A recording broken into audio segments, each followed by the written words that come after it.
Hello, my name is Marcus. I'm the compiler of a therapy quotes collection entitled Psychoanalytic Self-Awareness Quotes.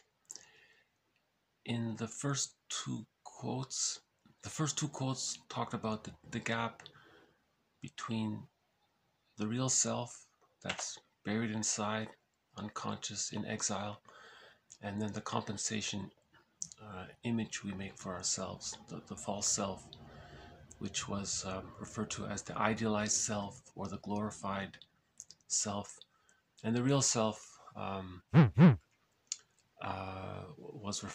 can be referred to as the vulnerable self or the inner child of the past self. In this third quote, uses the metaphor of describing these two selves as if they were two people, just as a metaphor. So here's TQ3, therapy quote number 3.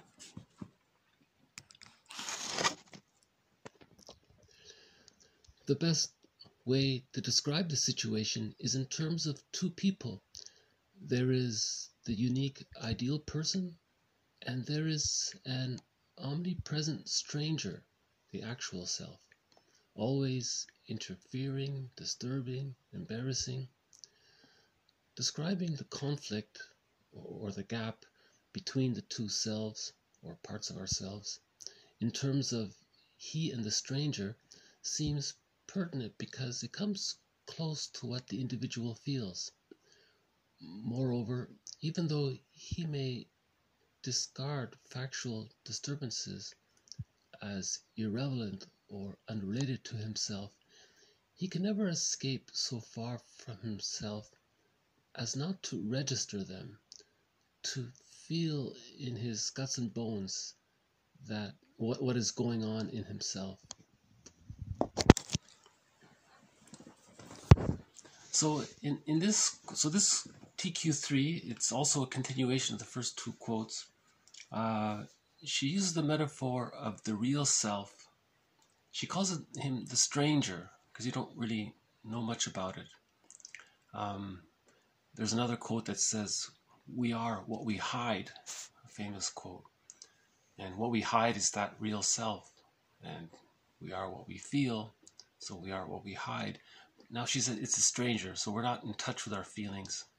So she calls it remember the song Billy Joel, the girl. It was a case of unrequited love. She was ignoring him, and then he felt the stranger within. He felt that pang of being rejected or unwanted or something. So he called that, have you ever felt the stranger within? Those feelings inside. So again, this gap between this idealized self that we have and the real self or the stranger within, it's a lot of people say it really depends on the severity of the trauma that causes the real self to go into exile, and it's sort of in direct proportion. So the more hurt the child is, the more of a need to compensate with that narcissistic image. Again, to get that feel-good feeling.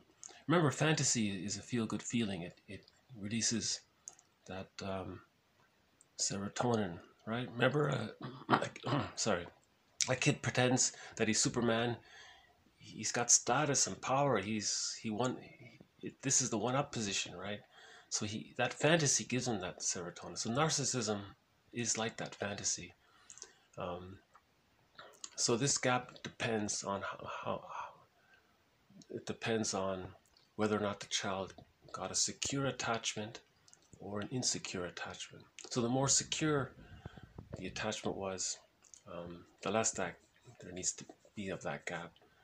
And likewise, the more insecure that attachment was, then the more of a gap there will be. And remember, in the Odyssey, he had a long journey on the sea. That length represents that there was quite a gap between his idealized self and his real self. Okay, so that's TQ3. See you next time.